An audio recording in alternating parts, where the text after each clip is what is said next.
Hey guys, I probably should have done this video. I need to start doing more videos during the day. This I noticed if I do them at night, I have to turn this overhead light on and it makes everything have like a yellow hue. I'll have to get different bulbs next time too, but anyway, so I wanted to do a video and kind of give a little bit of an update on the channel, sort of the direction it's heading, and I wanted to talk about this. Is my latest mail call? Yeah, my latest mail call.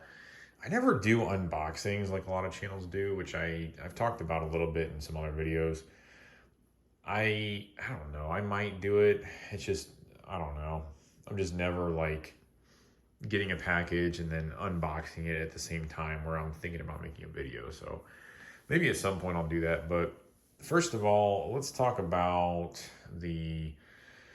what I'm thinking for the channel. I'm not going to give a frequency of uploading videos. I want to try to do it once or twice a week, but it just depends on what's going on. Like my wife and I we're pretty involved with our church and we both have jobs. We do a date night every week. We're gone on the weekends. So we have a lot going on and I don't want to commit to uploading, once every 2 days or 3 days or whatever. So hopefully the frequency up to this point's been good for you guys. If it's not, drop me a comment or something and I can see what I can do. But yeah, I'm doing the best with the time that I've had. And then we had our move, of course, which took a lot of time and a lot of effort. So regarding the content, so my first video talks about my channel. I kind of introduced I'm a Christian and I want to mix some of that stuff in, which, I want to try to do that more too. I'm not exactly sure, if there's more I'm going to mix in with that or how I'm going to do it. But then I also kind of got into I'm going to rate knives and give all these scores and stuff. And I did that for a while.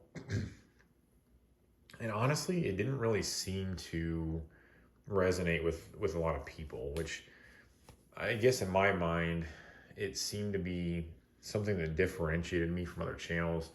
You have these very objective scores, pretty objective, I guess, when I'm establishing kind of my own scale, but these pretty objective scores for a knife, and it gives people an idea of what they might want to buy if they're looking for a knife with maybe a good blade steel and a good pocket clip or something. Maybe that's their two most important things. And I thought it would be a good way to approach it, but some of those videos ended up being like 16, 17, 18 minutes. And, I've watched a lot of YouTube. I've done some research on it and stuff like that. People just don't really want to watch videos that are that long. I mean, I look through my click-through rate and stuff. People watch 3 to 5 minutes of a video most of the time. So I kind of switched over to just doing kind of some general thoughts on the knives that I was buying. Do I like the blade shape or do I like the steel or, what does it mean to me? Why is this one in particular special? It's just stuff like that. And it's really seemed to resonate more with people when I do it that way. Kind of keep it between maybe 5 and, 10 minutes, something like that. So I think that's what I'm going to try to do moving forward. I want to I'm going to do a tour of Blademan's knife shop at some point. Obviously I'm going to keep doing just some kind of overviews of knives that I buy, knives that I enjoy.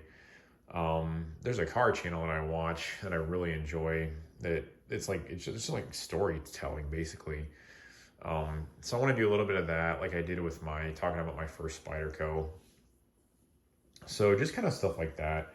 It's not always going to be here's my unboxing, here's my latest knife, let me talk about it. I want to mix in some different stuff just to kind of change it up. So yeah, that's kind of what I'm thinking right now. Try to upload a couple times a week. Talk about the knives, of course. It's a knife channel. I'm a Christian guy, so it's probably be some stuff with my faith mixing in. Talk about what's going on ministry wise or whatever. as part of a video or something like that. I don't know how it's going to play out all the time, but and then yeah, just do a tour of the shop and maybe other shops that I visit. Just some general stories of, I don't know, how I got into the hobby, or what my first, I don't know, flipper knife was or whatever. So that's kind of what I'm thinking right now. So hopefully all that sounds good to you guys. I'm over 100 subscribers right now, which is great. Like, I'm really grateful for that. So thanks a lot to all you guys who watch. I do really appreciate it. I do enjoy making these videos, and I think the other thing is I don't want to give a specific quantity of uploads, because I only want to do the videos when I'm feeling like doing a video. I want to make it so that it's the most of what it can be. So yeah, so that's kind of what I'm thinking right now. Now, just to give you a little quick introduction of the knife sitting on the table right now, this is my latest mail call. I'm sure some of you guys will recognize this knife. This is the Spyderco Tighe stick, and this one's been out of production for a few years now, I think. You can just see, I mean, the titanium work on this knife is crazy. I mean, it's just like it's like an ocean wave.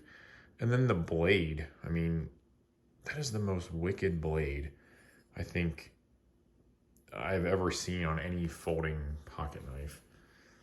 It's just crazy. I got this one a few days ago. I bought it off a guy on Facebook, and this thing was just like it came from Spyderco. I mean, it had lock stick, which it probably still does. Let's see if you can hear that. I don't want this to, yeah, you can hear it a little bit, but it still has lock stick. The blade is just absolutely mint, and it's just a beautiful knife. I mean, I don't know what the spot is right there, but yeah, it's just a beautiful knife. It's a frame lock. It is only tip down carry, which I don't love, but how much am I going to carry this knife? Probably not that often. It's really a collector's piece now. So I'd been watching one of these on eBay, and it was up to $250, I think, and I was in up to $290.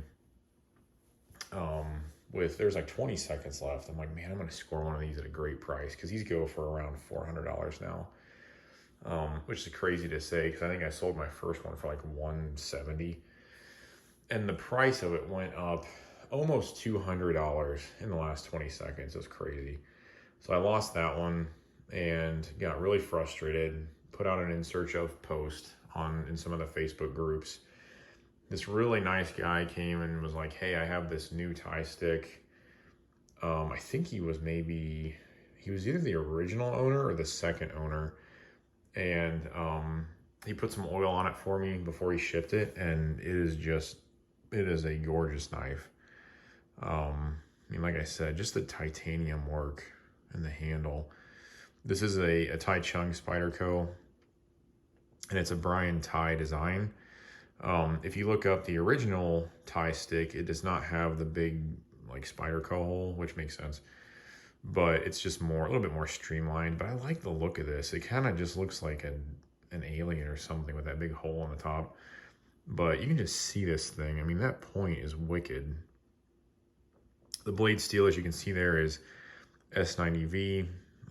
There's Spyderco, and you can flip the clip to the other side if you want.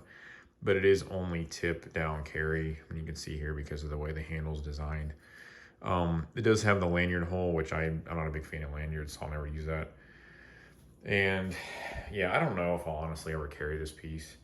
I may try to find one that is more of a user that I can carry as like a second copy. But yeah, I mean, it is solid. There's no blade play at all. As I said, there's a little bit of lock stick, which, some people might find annoying, but it's not in this case to me, because it means it's mint. It hasn't been carried. It hasn't been used. It is like mint from the factory. And I told the guy, I was like, this is actually pretty nice to see. I paid, I think, $420 for this knife, which, like I said, that's about what they go for. But I had one for a while back. It was the same as the well, I shouldn't give it away right now, but same as another knife that I have that I sold and I regretted. Now I'm having to pay the price because they're retired.